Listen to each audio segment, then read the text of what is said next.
Welcome, everyone. Hi, I'm so excited today to have such a great panel with me. All great leaders. We have got different industries. You heard the introduction. So, what we are going to do in the next 60 minutes is kind of cover an important subject and topic, which is cloud security and the frameworks that organizations are focusing on. Because we have been discussing and hearing a lot about digital transformation.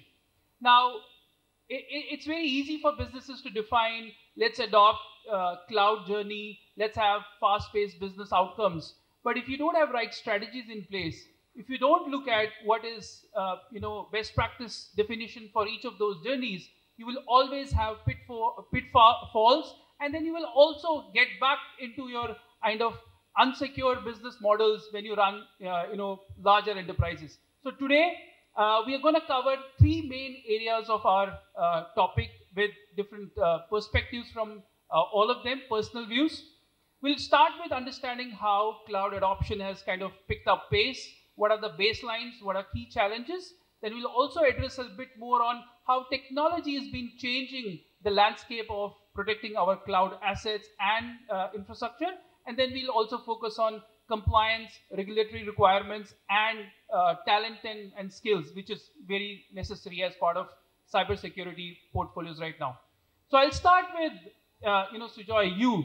I think the first and important aspect of a digital transformation is how do you kind of start, right? And then it also means that you have to understand key challenges and then identify the strategies around it. So could you give your perspectives to have this thought, started? First of all, thank you, Contact, for inviting us for this panel, and thank you, Faisal, for putting me on spot for the first question. So, you, you were asking that what should be the strategy for adopting the cloud journey? That's right. And I think before you adopt, you also identify key areas or key challenges. Perfect. So what are your perceptions on that? Perfect. So I'll share my personal experience and whatever I've seen across this in our ecosystem. Whenever you are getting into any journey, whether it's cloud or any other digital transformation, first of all, you need to have the strategy in place, and that strategy should carry the business case. What is the need? What is the needs? Why you wanting to get into any particular technology or any particular platform? What is the need? You have to clearly identify the needs, and that should be not short-term link. It should be long-term, because once you get into that, it's very difficult to roll it back. So please first create the needs. Once you have the needs in detail, that for this particular applications or this particular services, etc., you want to move it to the cloud or move it or in the digital transformation phase, you have then after that you have to now do the due diligence that what is now required to run that particular applications with the entire ecosystem you have. There it comes that then you have to evaluate different kind of cloud technologies which can fit into your scheme of things. It can be a you have to why it is important, then it is the day where you have to understand whether it has to be on your public cloud or on private cloud, or it has to be in hybrid model, depending on the nature of your ecosystem. Once you freeze that, or one point which I missed out, it can be nowadays multi-cloud also, because keeping that application on high availability mode and all. So once you freeze all these things, then you start evaluating the different service providers who are into this particular field. And while evaluating, please create a document. Key, what is your expectation from them? Starting from basic infra requirement till end with the service level agreement, what kind of support services, etc. you need. There should be a proper document for that before you start the evaluations. And the most important thing which some of us forget is security. Security can't be an afterthought. It has to be baked from day one. Once you create that technology document to evaluate service partners, security also has to be in place from that day one. So that once you evaluate your partner, you have to understand the strength on both the sides. As well as if they don't have strength, how they manage other things. How your policies, your organization compliance, regulatories, everything can be taken care of. So these are very important things. Once you are done with this, then you start evaluating, then do a small kind of a POC if required, and then after that, start your journey in a phased manner.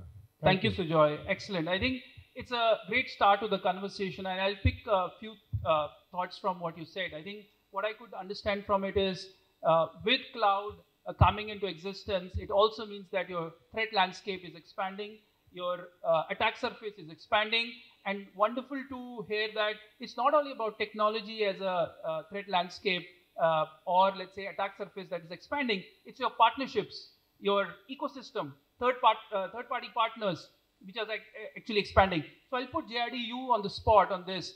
So understanding these risks and threats, how do you think organizations need to define their strategy in building the right steps of identifying those security controls, preventing data breaches, misconfigurations on the cloud? What is your thought on that?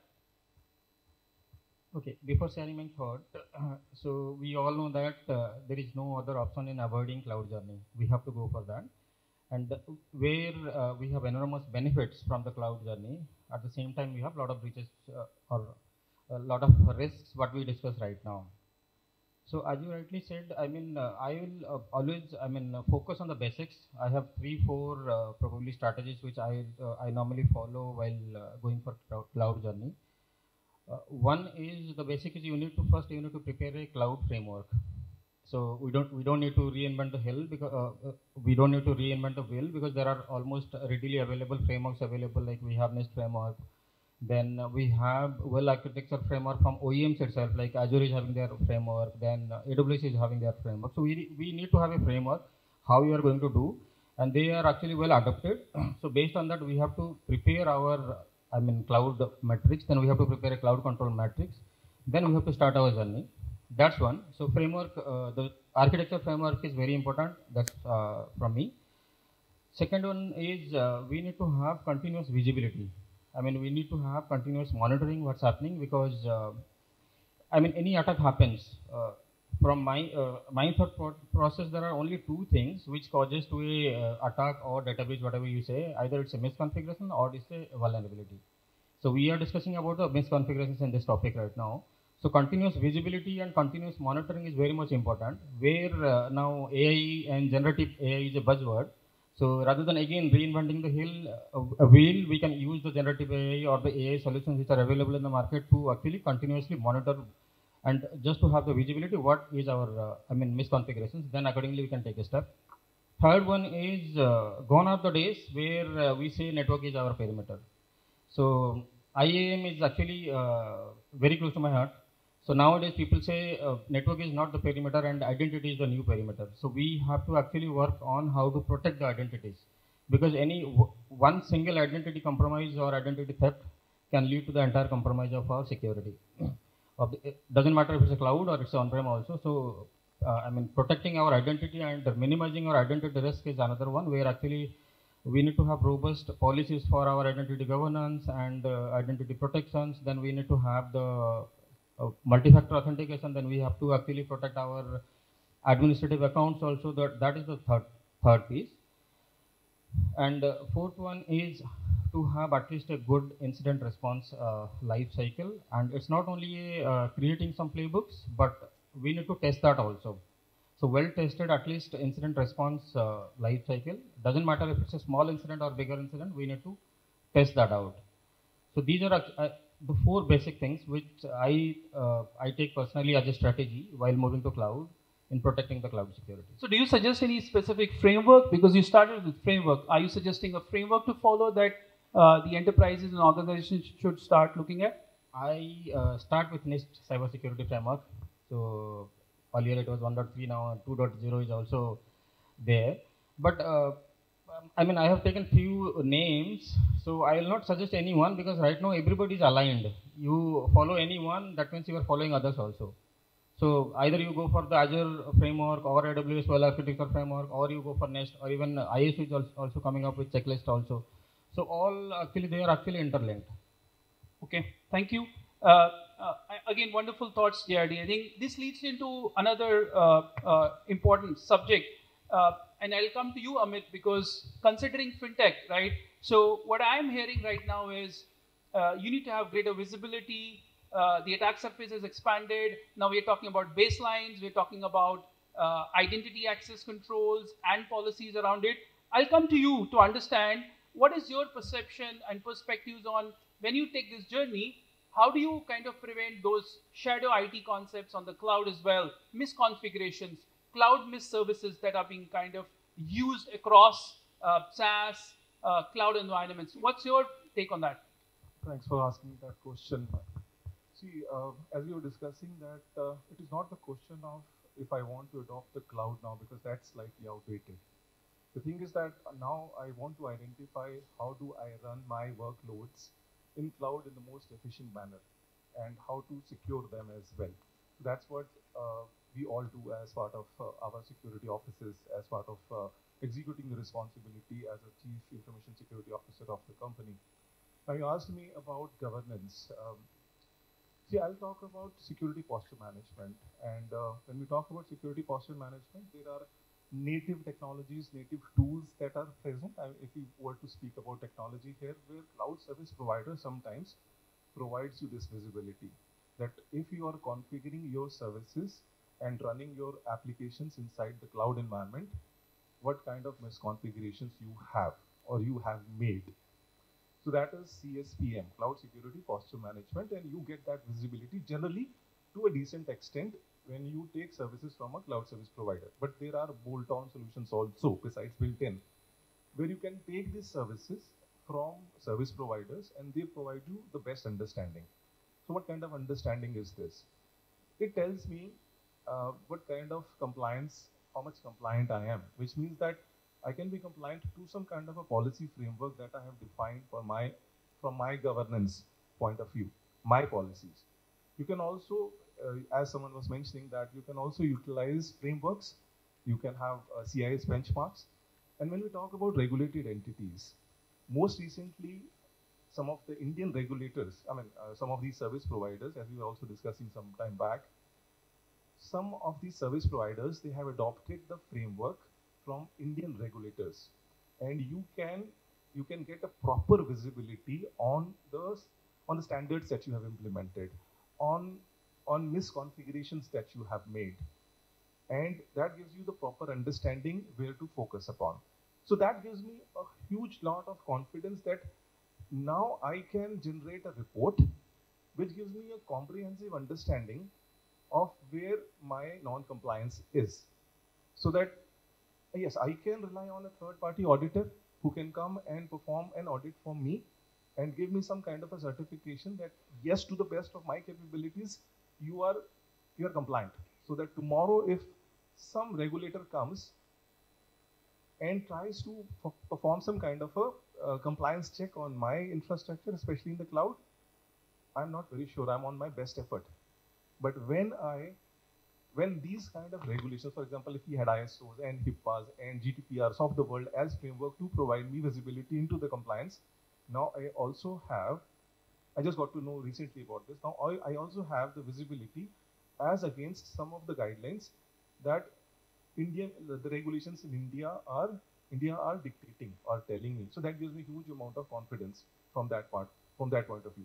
Did I miss the second part of the question? No. I think that's right. The point I was also kind of trying to understand from you is we talked about technologies helping it, and then you talked about more on audit side of it. What are there, other opportunities that organizations should look at? Is it a set of multiple solution deployments, or it should be kind of a balance between the solutions to find out outcomes? It's a brilliant question. You said what kind of a strategy we should adopt. We'll start with a single cloud or a multi-cloud, but again, that depends upon the business requirements that you have. But again, I have to understand my business requirements and priorities better.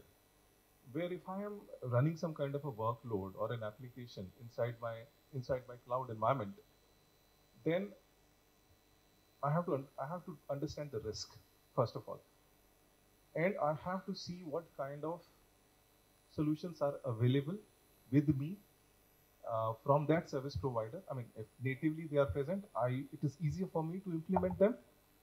But yes, I can also bring solutions from outside. As we were talking about identifying uh, security misconfigurations, there is cloud security posture management, right?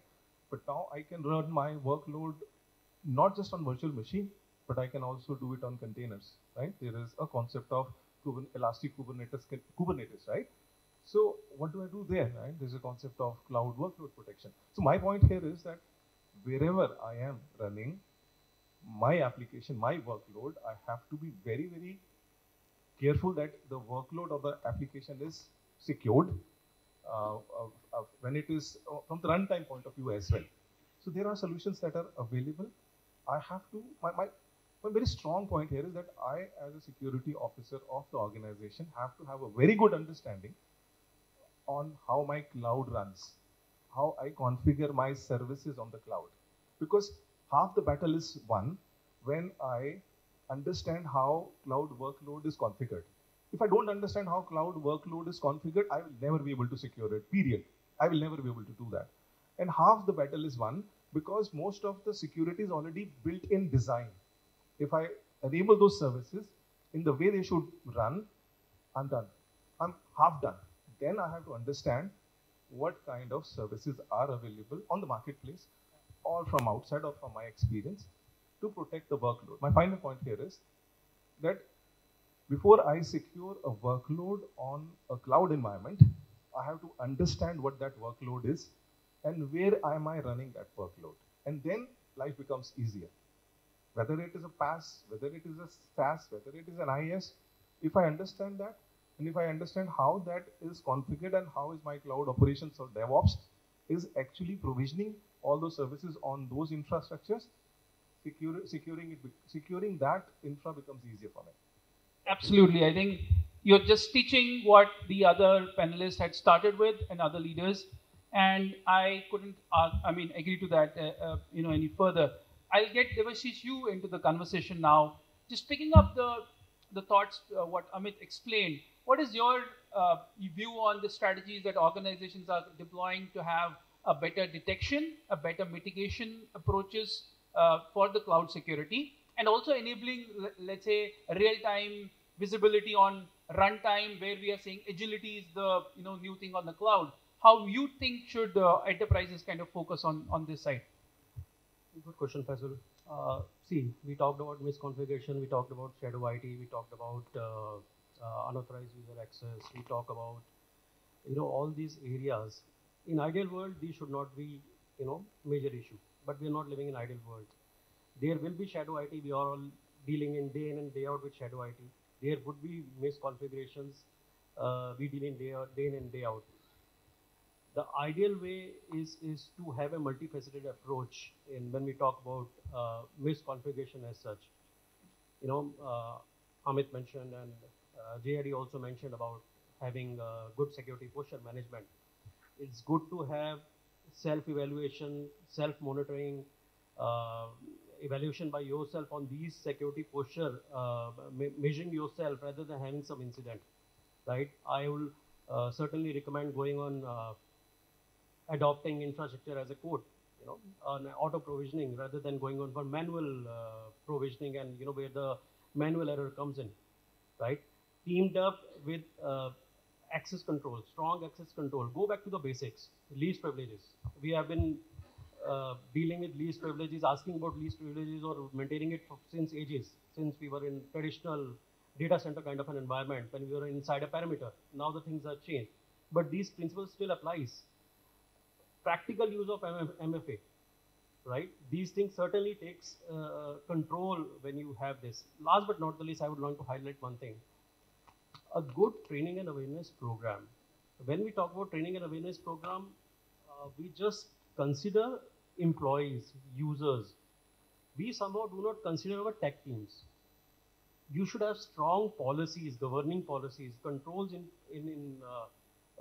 place, a policy framework, as gentleman just mentioned, strong policies and multiple rounds of trainings on these parts. We work on enhancing their skill sets. We work on POCs of new solutions, right? But training on what is needed to be done, what is not needed to be done, as far as the policy is concerned, we somehow don't do that. So that's an area that we need to look into. Also, once we find out a case of shadow IT or a misconfiguration, we should deep dive into it. We should really deep dive into it in terms of what caused this. Is it actually a misconfiguration or was it some use case, right? Some particular vertical, some particular application, some particular integration wanted that access, right? Because of this, we allowed this at that point of time, and now this has become a major issue. So you deep dive into it, establish that use case, and document it as a solution. And then again, as I mentioned earlier, jotting it down or going through a program and training and awareness program for the tech teams, maybe kind of a tabletop exercise kind of a thing. That really helps. Yeah, thank you, Devashish. I think excellent points again. So what you're referring is more of making the operational approach efficient, understanding, again, having greater visibility, adopting people, process, technology together, which brings to an important point right now, and I will get Varun into it. Varun, we've heard from the other leaders talking about people, process, visibility as well, but I want to touch upon an aspect of how technology on the cloud, right?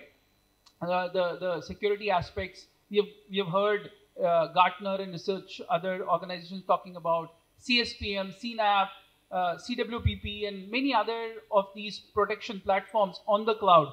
What is your view on stitching these to the existing stack of security solutions that organizations would have deployed? Great. Yeah. Hi, everyone, and thanks for having me here. Thanks, Faisal, for the wonderful question. I think we have, right, you said that we have talked about the challenges, we have talked about the options available, but how do we do that? How do we secure the cloud? I feel CNAP is one way, and it's not the only way. How do you secure the cloud? CNAP is how it's. I'm going to talk about what CNAP is, the key components, what are the key principles. It helps us secure the cloud, and then how do we adopt it, and the key use cases is what I'm going to talk about in the next 3 to 4 minutes. See, Gartner coined this term CNAP last year, which is activates to Cloud Native Application Protection Platform, right? It is a unification of different set of security capabilities tied in together to protect the cloud native applications and workload. The key components of it are like CSPM, CIEM, CWP, CNS, and the CASB. These are the components. These are some of the features which we talked about on the identity access management. How do we do that? It's not the CSPM it does. CSPM has a use case of visibility, compliance. That's what the CSPM is more known for. Then how do you do the identity and the entitled management of the infrastructure and the user identities? The CIEM which is Cloud Identity and Entitled Management, is what it does. Cloud Network Security is the flow logs and the network traffic going in and out of the cloud. And then the CWP is basically, you can call it EDR, or you can call it as your workload protection on the compute. May it be containers, may it be on your servers. And then you also have an overarching concept of shift left security, what it helps. That comes under the CNAP, because it is the applications which you need to protect, not just in the runtime, but also on the left side of it, which is the build stage and the DevSecOps cycle. So use cases of the CNAP here are the first one, visibility. We have talked about it. The compliance, it helps achieve compliance. The CNAP, these features of CNAP, and it has inbuilt compliance frameworks attached to it, like CIS benchmarks, what just Amit also talked about, right? And you can get reports, and these are not just, people think that these are reports which you can just pull it out and show it to your auditors. Sorry, these are not the artifacts just to prove that you are. These are helpers in your audit. These are not just the final outcomes, because these are some of the policies which are being checked against your infrastructure, but these are not the final set of reports which you can just, this is a misconception about using some of the reports from some of the tools, right? So be very wary about when using these reports, which are helpers to the audit, not the final reports, right? Then I think the SOC enablement is a very good use case. The security operations, is the CSPM and all these features, it helps how your SOC team and security operations teams, the features of anomaly detection, these features of, now co-pilot based CNAP tools are also coming up, which really augments the generative AI or AI kind of capabilities into your operations, helps also to reduce the skill gap, right? So these are some of the principles and how it helps, right? The overarching things of security, the key principles of security are, CNAP, how it integrates with the security principles is it's zero trust aligned, it is native first security aligned, then it is compliance adherence, then it is your compute protection and governance by design. So overall, I think CNAP is a very good way to protect cloud, and it helps really for the companies or the organizations which are cloud born and natively developing their workloads and applications in the cloud. Not only to this, but it also has some case studies and it can work on in a hybrid kind of environment, wherein you can extend those capabilities to on your on-prem and even to the multi-cloud environment. So I think that's how it helps CNAP. Yeah. Thanks, Varun. I think if I have to summarize that, and what I'm hearing is, look at your environment with different platforms that we have. It could be infrastructure as a code. It could be virtualized environments. We are talking about DevOps. And then you're saying, just go to the left side of it, start from where it is getting started, which means get closer to the starting point so that the cycle of remediation, mitigation is kind of fixed at the start of it. With these technologies, obviously, a lot of these OEMs are developing such product capabilities for us to consume, but it also means that you have to consolidate well, right? That's the summarization. And now I'm just thinking of how does organization solve the problem with a multi-cloud environment concept, right? We're talking about one cloud, okay, it's easier, one environment, maybe the complexities are limited, but then we're talking about different service providers. So Chiranjit, I'm going to get you in, understanding on, how the similar concept can be standardized across the multi-cloud environment, which also means that creating consistent policies, ensuring those policies are efficient across the multi-cloud environment. So what is your kind of insights on that?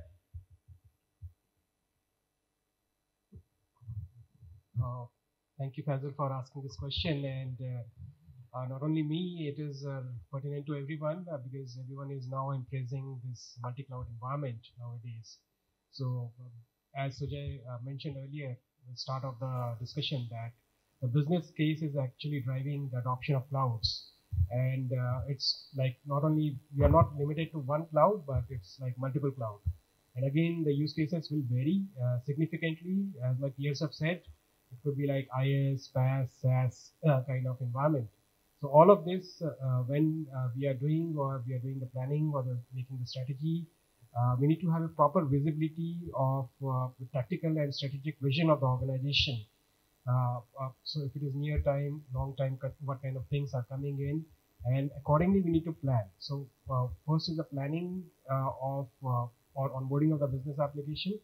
Second is, I will say, we need to have the security policies which are built in for adoption of the cloud, multi-cloud in this case.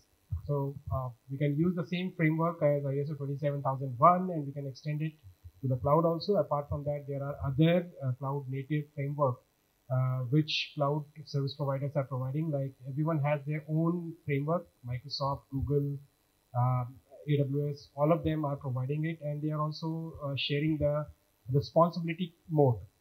What will be responsibility of the CSP? What will be the responsibility of the customer? And how do we adhere to that? Then comes the part of the visibility, as JRD has already taken this particular question, and he has spoken good, that we need to have visibility of all our instances where the clouds are being deployed, Once we have the visibility, then maybe we can look after the security part, how the security is to be enforced. So some of my colleagues have already spoken on that. One could be maybe you can adopt for the cloud native kind of solution which is there, and the other could be that we can have a solution which is able to perform a unified multi-cloud alignment. So there are solutions nowadays which are able to take care of multi-cloud controls with respect to security, visibility, and also you can do a remediation based on the policies which have been configured on that. And very importantly, the SOC kind of thing is also required, because the integration from multiple clouds to the SOC vendor is also equally important, wherein we can see all the anomalies and alerts which are being raised, so that they can raise the alarm, because there are so many different technologies in different clouds which we are working, and in order to integrate the entire story, SOC plays a very predominant role, and sharing their useful information to the IT teams where they can tell that now we need to act, now we need not to act. So this is how I see the multi-cloud adoption journey, and combining it with the security factor, which is very predominant whenever we are designing such things. Thank you, Charanjit. So Vishal, I'll get you in. I think what I'm hearing from Charanjit is that your adoption of having the consistent policy depends on obviously defining the framework efficiently, which we have spoken a bit, and then also kind of stitching the technology layer together with the right consistency. And then obviously we also have dependency on OEMs giving those capabilities in the different products. Now, from your perspective, what is your thought on having that consistency? Because we may have blind spots between the multi-cloud environments. How do you kind of strategize that approach for an enterprise? Thank you, Faisal, and thank you, Pontik. I think most of the point already covered by Charanjit. Adding to that, centralized policy management is again a very important aspect to go with the multi-cloud approach, wherein you have to have cloud native policies which would be aligned with multi-cloud. Your policy framework, which we already talked about, and that is again one of the key aspects, wherein it should be aligned with the policy framework with your policies which you have created centralized. You should have a good information security policy in place, which will help you to adopt with your multi cloud vendors and align with your company policies, starting from like password management or and so on. Parallelly, role-based management is again a very important aspect of this multi cloud environment, wherein you have the things we already talked about on multi-role as well, right?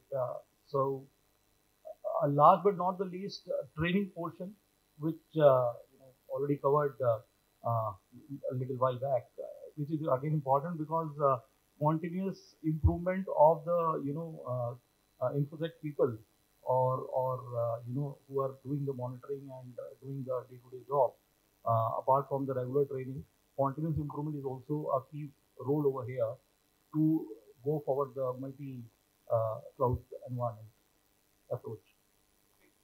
Thanks. I see, Varun, you wanted to say something, but I just wanted to pick up a thought. I think the importance here is that all these technology solutions need to have adaptability with multi-cloud, which is important. So if we have a CSPM or a CNAP, as a platform, which also means that it should be compliant and compatible with multi-cloud environments is the message there, right? Yeah, Varun, you wanted to add? Yeah, absolutely. I think I completely agree with some of the controls and policies what my colleagues told. But I think one new area which is often very missed out or is the prominent is the API security, right? How do we consume in a multi-cloud environment? How do we consume services outside our environment is through the API calls, right? We do so much for the network, endpoint, vulnerability management, all those particular areas of domain, right? But API security is the important, because 80% of traffic is API. So we need to have a strategy and control for API security, very important. Yeah, excellent. Anvaya, I'll come to you now. We've heard all the speakers talking about the problems, the challenges, and technological solutions, I'll get another problem in front of you. How do you handle the data security on the cloud with compliance regulations coming in? We're talking about multi-cloud, we're talking geographies, we're talking local laws. What's your take on how organizations should look at securing their data on the cloud? Well, thank you. Thank you, Quantic, for this platform. Before I share my views, let me just put a general disclaimer that this is my personal view and not exactly my organizational standpoint.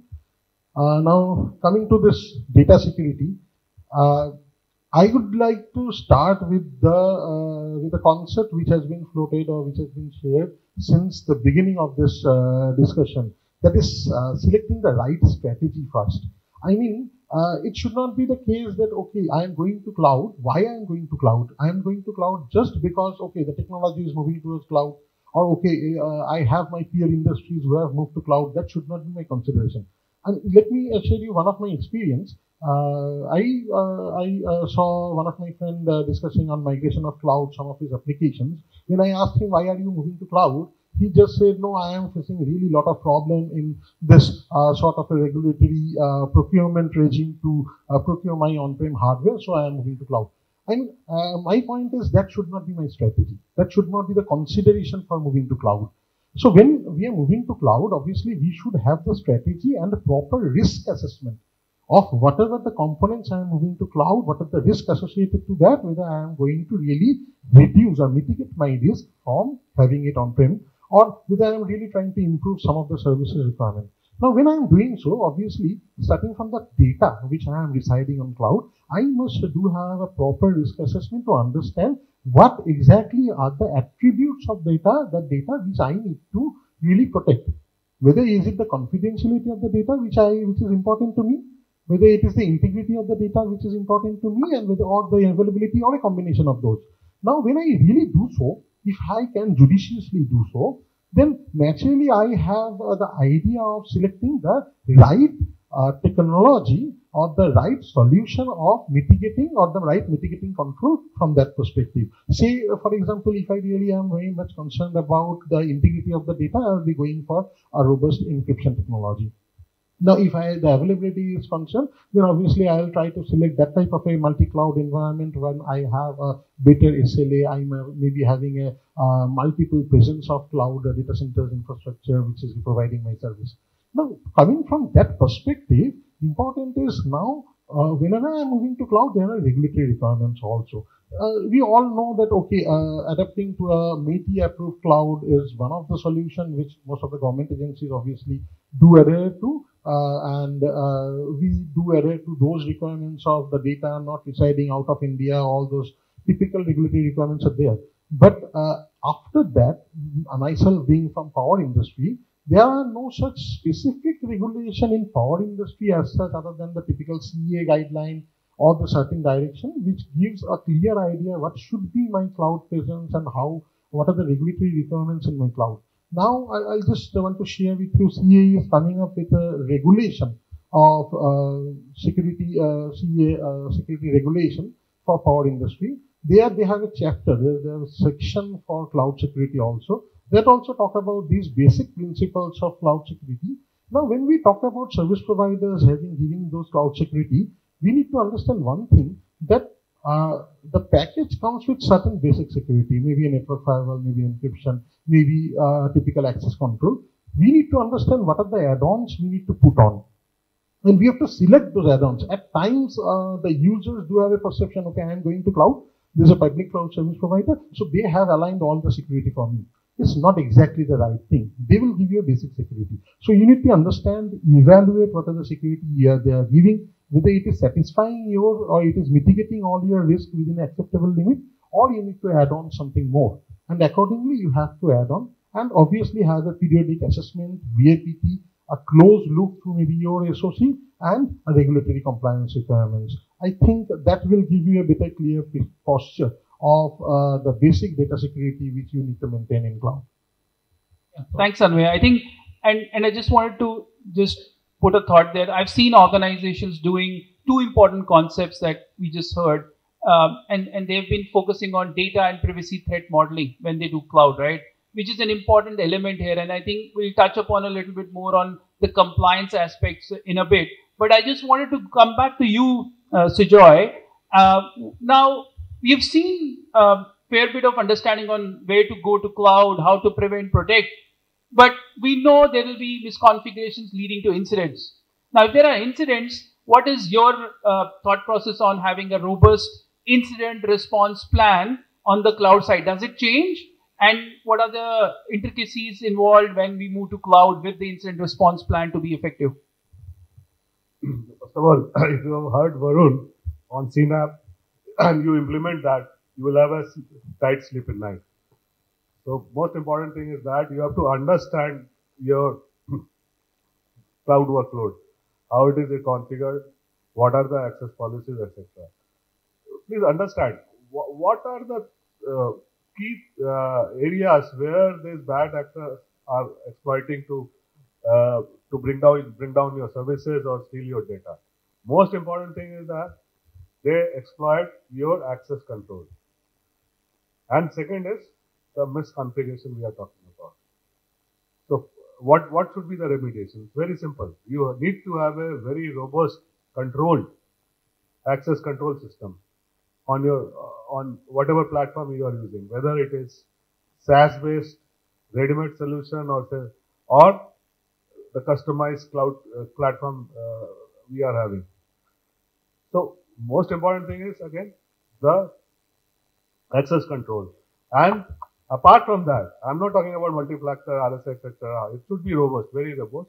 And on top of that, you need to have a privileged access management monitoring.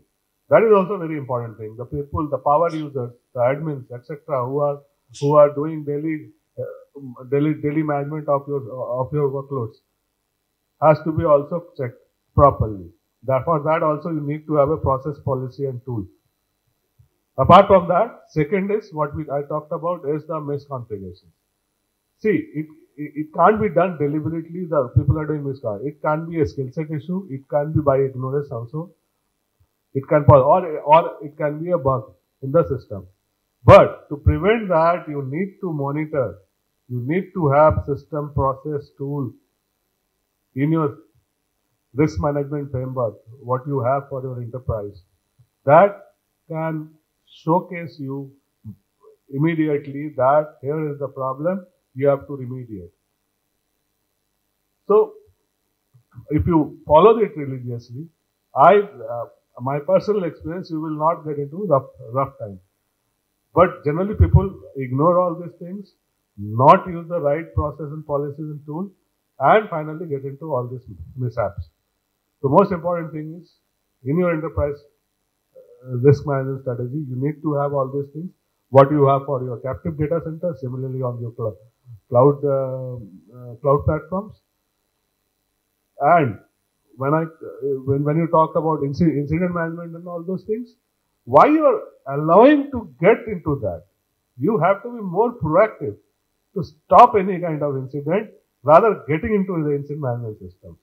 In case anything jumps in and you have to get into incident management system, then you need to have a proper process how to manage that, which includes entire thing, your resources, your tool, your partners, etc. has to be in place to take action immediately on a SOS basis. But again, I'm coming back to that. Why you are getting into that? You need to have that kind of proactive monitoring tools and remediations so that you are not getting into that. So that's why I said, if you want to sleep tight, please implement those things. That's it. I think well said, and I'll echo and have the relevance of which is necessary for all enterprises is do predictive, proactive security, which also means do continuous assessment, which also means measure and kind of continuously measure, which also means define and measure. So when you're doing all of those things, you are able to kind of have better controls, effective measurement, good matrices, and then less chances of incident response to kick in. So Amit, I'll get back to you. I mean, again, we hear a lot about implications of regulations, right?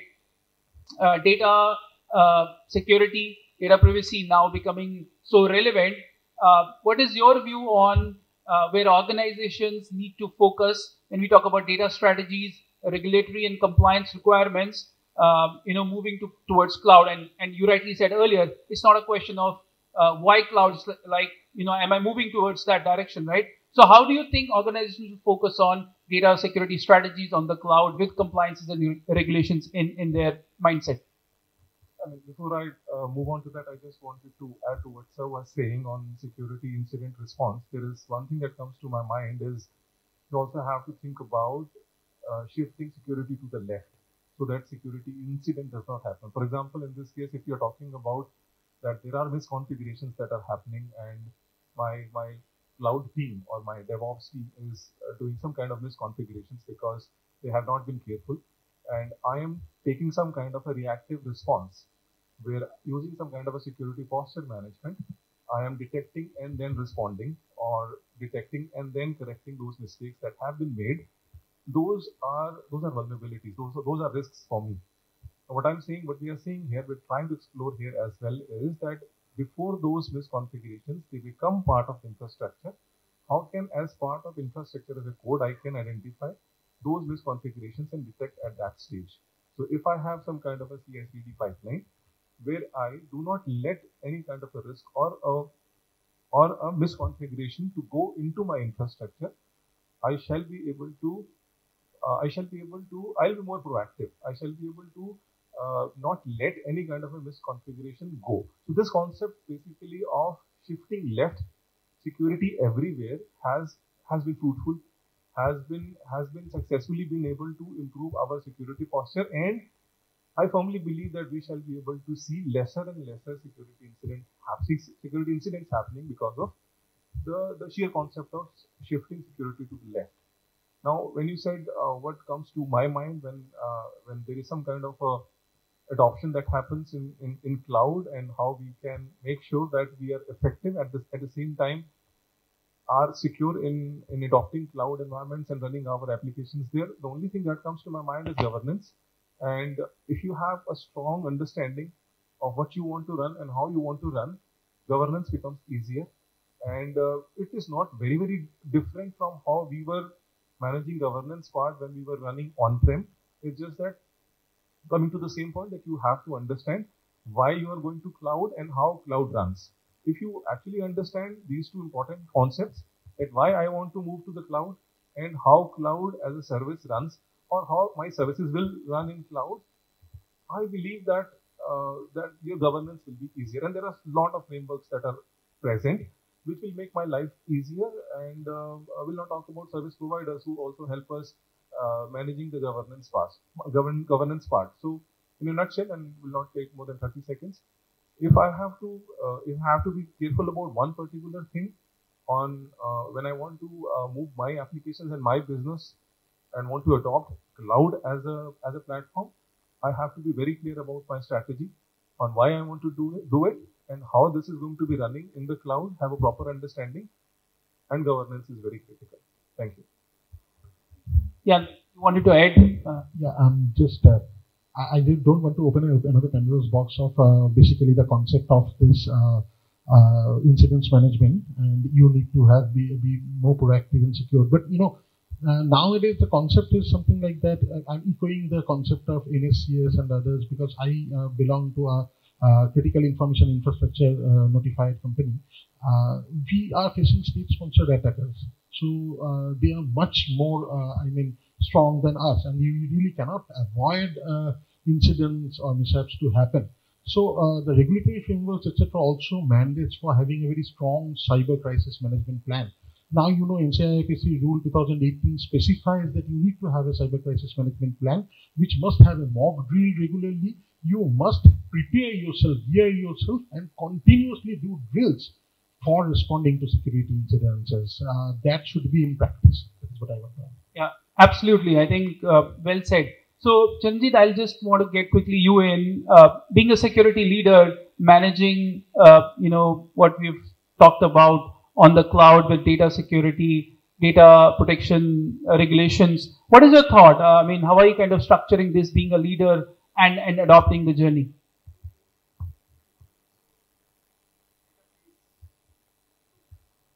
Hello? Yeah. So data plays a very important role, be it on-prem or be it on cloud. So we need to take special precautions when we are handling those data. So when we talk about the regulations, regulations can be industry bound, very, very focused to the industry.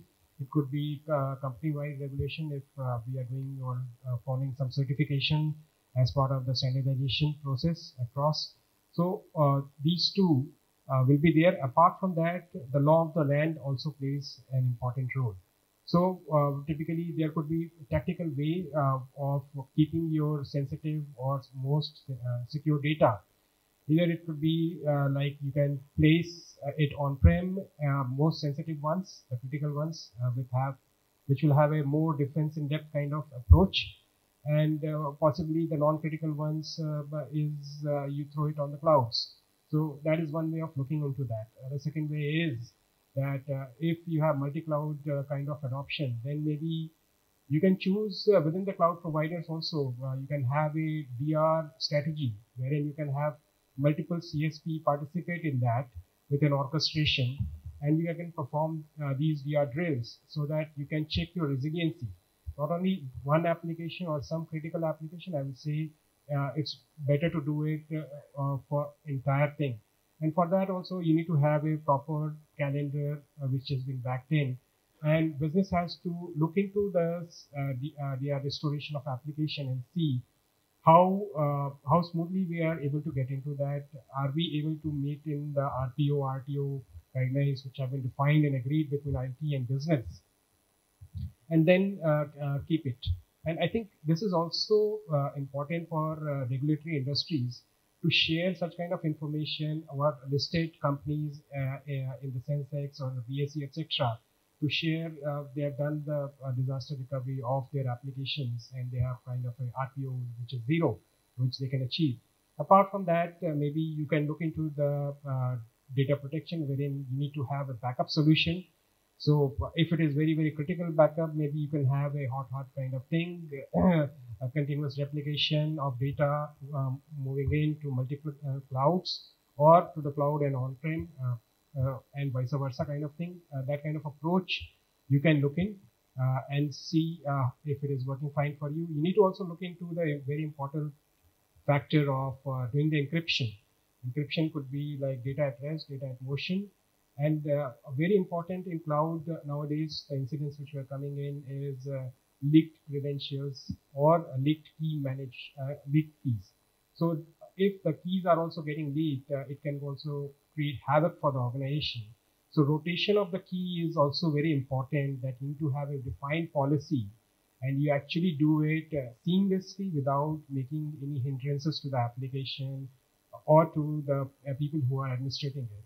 So we need to adopt the automation part. We need to synergize with that, and we need to see how the data are moving in, moving out, using proper DLP kind of solution. Also, you can look into that, wherein if you have classified the solution data accordingly, you can look into how the protection level of data is there and who is allowed to share the data with whom. So that kind of strategy we need to have.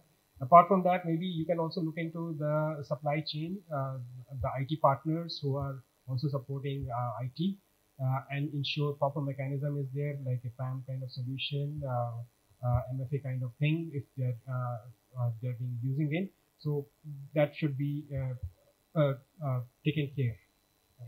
Absolutely. I think what I'm summarizing from this for the audience is that it's about data crown jewels, identifying your data, data subjects, data classification, and focusing on what is prioritization for the organization. So Devashish, quick 2 cents from you on this subject. Being a leader, how do you kind of strategize the approach towards it? Maybe if you could quickly brief it up. In terms of data security strategies and how you deploy it for the enterprise. No, are we talking about the crown jewels? Yeah, I mean, focus on obviously crown jewels, but it could be broader as well because you are deploying it for the enterprise. Yes, certainly. Crown jewels, as Charanjit rightly said, right? Unless and until you identify your crown jewels, you won't be able to protect it. Classification, your data tables, etc., whatever you want to protect, that's the key where the business runs. That needs to be protected, and you build your strategy around it. Build your strategy basis your business objectives, right? We should also be looking towards adopting a proper cloud framework, cloud security framework. A lot of my colleagues also mentioned on CIS benchmarks and cloud service providers having their own frameworks. We can also use COBIT and NIST for a generic one, or we can even go for cloud control metrics to be specific. There are 100+ controls there, which actually helps you build your framework, alter it to your needs as your strategy is for. Moving towards more governance side of it, getting to the basics. Last but not the least, I would also want to say that test yourself before anyone else tests you. Absolutely, I think well said, very crisp.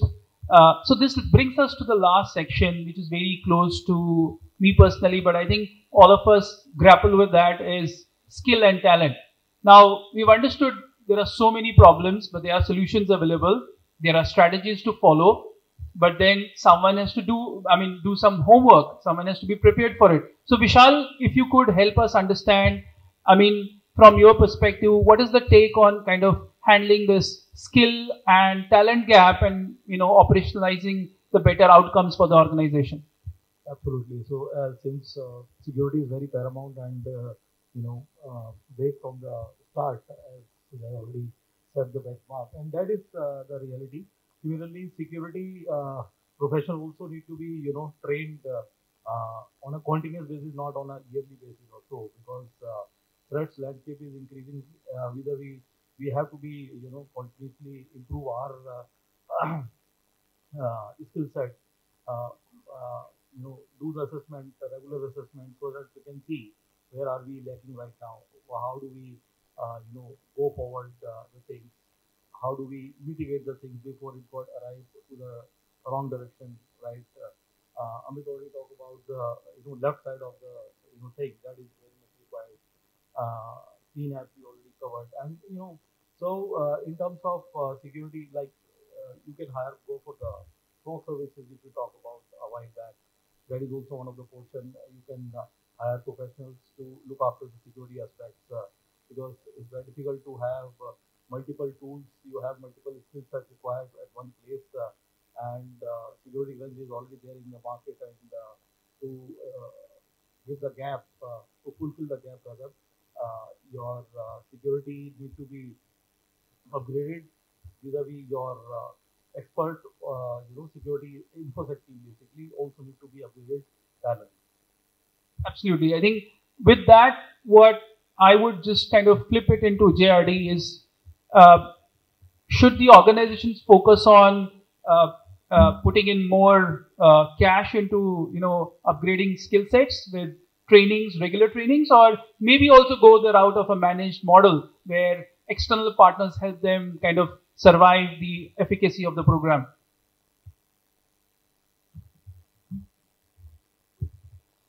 Skill gap is now a global concern. It's not only to specific industry or specific location or geography. So even if we put a lot of cash, we won't be able to build it instantly.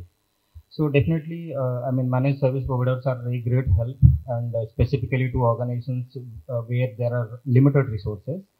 And when we talk about managed services, they come with specialized skills, so we can directly have resources, access to the resources with specialized skill, which can help us in detecting the threats with the increased threat landscape.